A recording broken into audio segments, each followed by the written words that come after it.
साथीहरु नमस्ते and welcome to my vlog. आज हामी जाँदैछौँ छेडाघाट नगरपालिका वडा नम्बर 2 तर्फ। त्यो के को लागि भन्ने कुरा तपाईहरुले यसअघि मैले गरेका पोस्टहरुले थाहा पाइसक्नुभयो होला। हामी एकजना मान्छेको बेहुली लिनको लागि आज जाँदैछौँ सुयाडा तर्फ र हामी के गर्नेछौँ, बीच बाटोमा हाम्रो यात्रा कस्तो कस्तो रहनेछ भन्ने कुरा सबै तपाईहरुलाई जानकारी दिनका लागि हामीले यो भिडियो विस्तृत रूपमा बनाएका छौँ। बेहुला को भन्ने कुरा म तपाईहरुलाई जानकारी गराउन चाहन्छु। हाम्रो क्षेत्रको सबैभन्दा मोस्ट वेटेड पर्सन, विवाहको लागि सबैभन्दा वेट गरिरहेको व्यक्ति हामी अब तपाईलाई चिनाउन गइरहेका छौँ।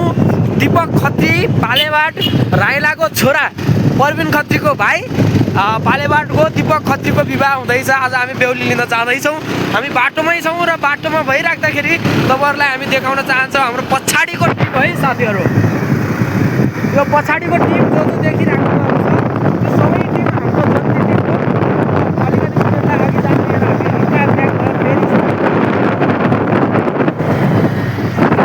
अनि यो टिम हाम्रो चाहिँ यो टिम हो हैन, यो पनि जन्ती टिम हो। हाम्रो उहाँ चाहिँ कुल्पी सर भनेर चिन्छौँ हामी।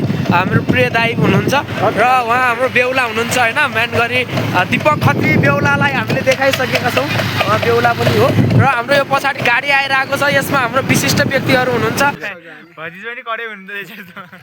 यो छेडाघाट 12 को टिम यतिखेर सुयाडामा छ। हाम्रो विशेष गरी दीपक सरको बेहुली लिनलाई आएको टिम हो। अब उहाँ आज एकदम मुस्कान दिइराख्नु भएको छ। मुस्कान पछिको राज हामीलाई थाहा छ। आज केही विशेष हुने स्ट्यान्डर्ड अहिले बालेन बराबरको उहाँ बोल्नुहुन्न मौनतामा उहाँ होइन। अब धेरै कुरा भन्नु छैन, एउटा टिकटक बनाऊ अब ल। अब हामी सुयाडाको यो मन्दिर दर्शन गर्नको लागि हाम्रो टिम जाँदैछ सुयाडा मन्दिर। अब यहाँ अहिलेको हाम्रो यो छेडाघाट 12 को टिम हैन, विशेष गरी हाम्रो यो सूर्यबहादुर ढोकाई हाम्रो आदरणीय मामाको नेतृत्वमा आज यहाँ यो सुयाडा मन्दिरमा चाहिँ घुमघाम गर्नको लागि हामी आइरहेछौँ।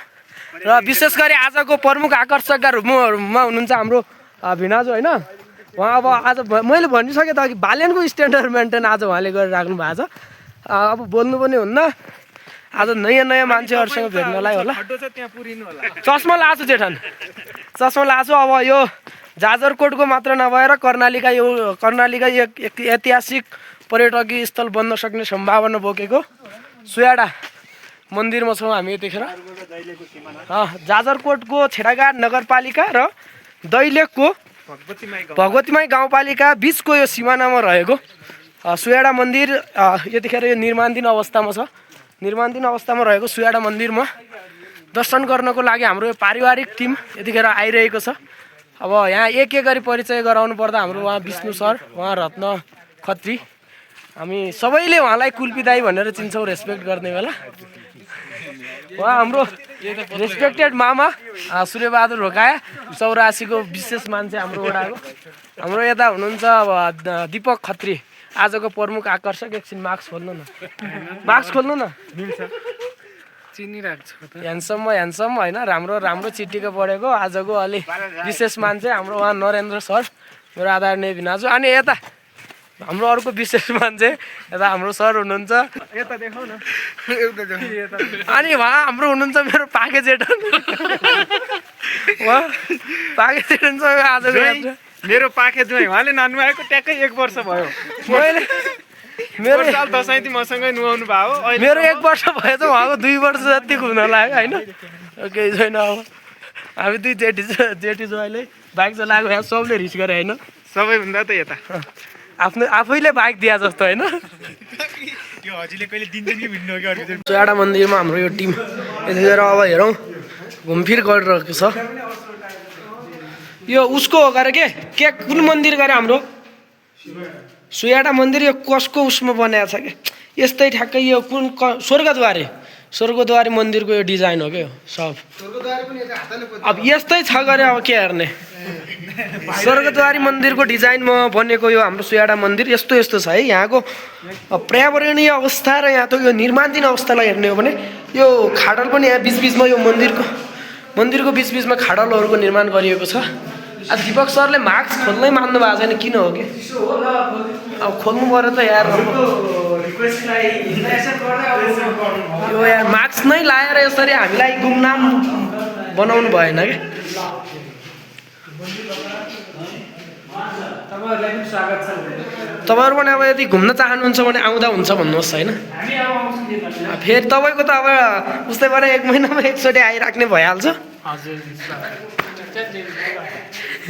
ठिक छ जेठन साहबको आजन भयो मेरो जेठन तपाईँलाई धेरै मिस गरेको छ ल तिम्रो दुईटा पाखे यो यार हामी यो विवाहको लागि आएको बेहुली भगाउन आएको यस्तो अहिले यो सुयाडाको चिसोमा यसरी रातिको समयमा बस्नु परेको छ अब धेरै समय हामी भइसक्यो बेहुलालाई कुरेको उहाँहरू नआउँदाखेरि चाहिँ अब फेरि हामी उहाँहरूको घरसम्मै पुग्नुपर्ने बाध्यता हुन लाग्यो त्यसैले हामी सुयाडाबाट अब सालमातर्फ लाग्यौँ त्यसैले हामी बाइकमा बस्छौँ अब धेरै कुरा नगरिकन साथीहरू हेर्नुहोस् दुःखको कुरा यस्तै छ अब सो हामी जाँदैछौँ सुयाडातर्फ है आजको मिसन कस्तो हुन्छ यति राति चिसोमा यार अब त्यो डबल क्याब गाडी गइसक्यो हामी 2 भाइ चाहिँ बिस्तारै यो बाइकमा जाँदैछौँ बेहुली भगाउने सपना हाम्रो पुरा होला या नहोला भन्ने अझैसम्म अन्यल छ हामी आउन चाहिँ यहाँ 2-2:30 बजे आएको समय हो अहिले करिब 8:30-9 भइसकेको छ हामी अब अन्तिम हो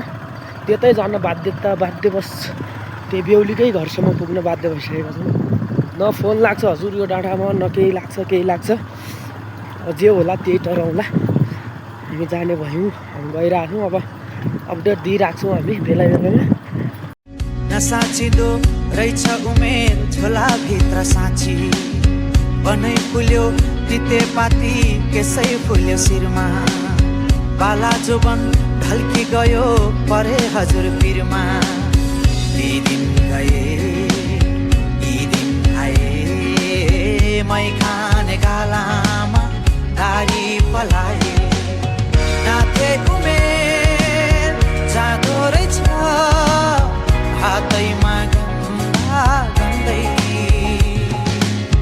हेर्दा हेर्दै बुढो भयो हेर्दा हेर्दै बुढो भयो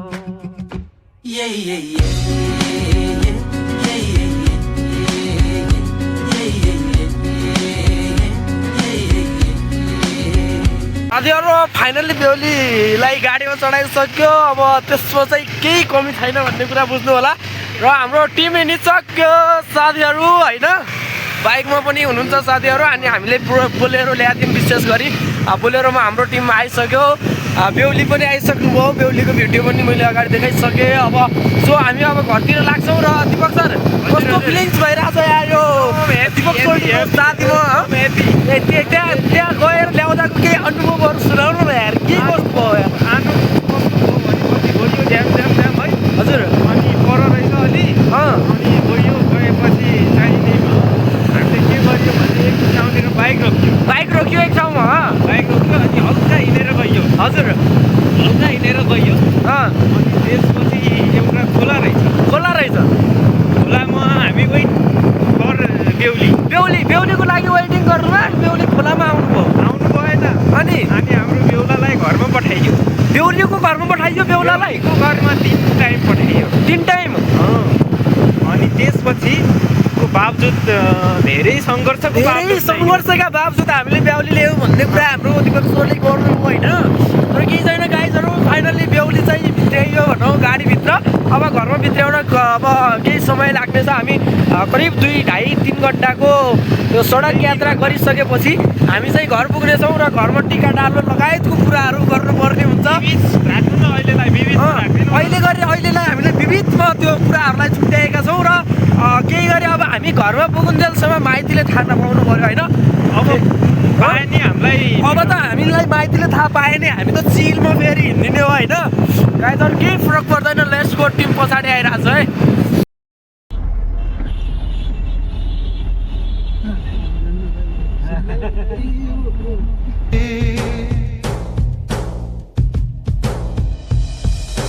थेपाले जंग सर ल्याएछ थेपाले जंग सर ल्याएछ थेपाले जंग सर ल्याएछ थेपाले जंग सर ल्याएछ हाम्रो त थेपाले ल्याएको जंग सर सारैको राम्री रहेछ हाम्रो त थेपाले ल्याएको जंग सर सारैको राम्री रहेछ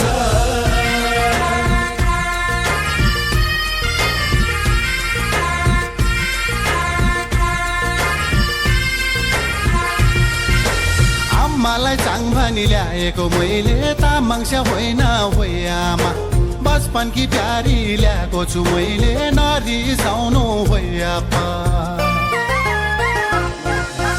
आम्मालाई चाङधनी ल्याएको फेरि डालो सब गर्छु। तामाङस्या होइन होइ आमा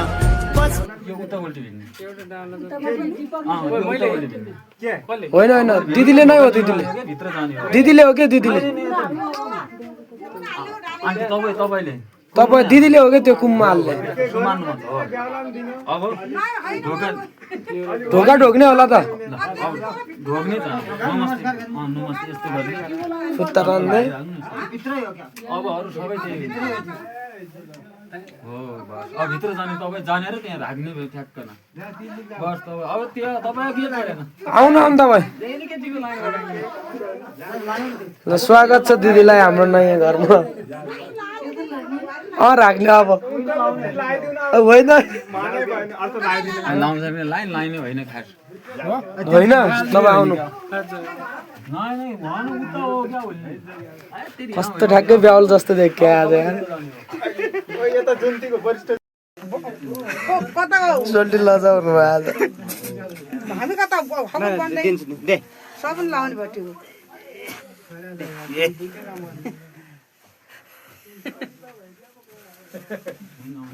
बुझेन भने फेरि गाडी चलाउनु लागि भिडियो बनाउँछ अहिले पहिले गाडा लाग्यो टिकेन लाग्यो जेठान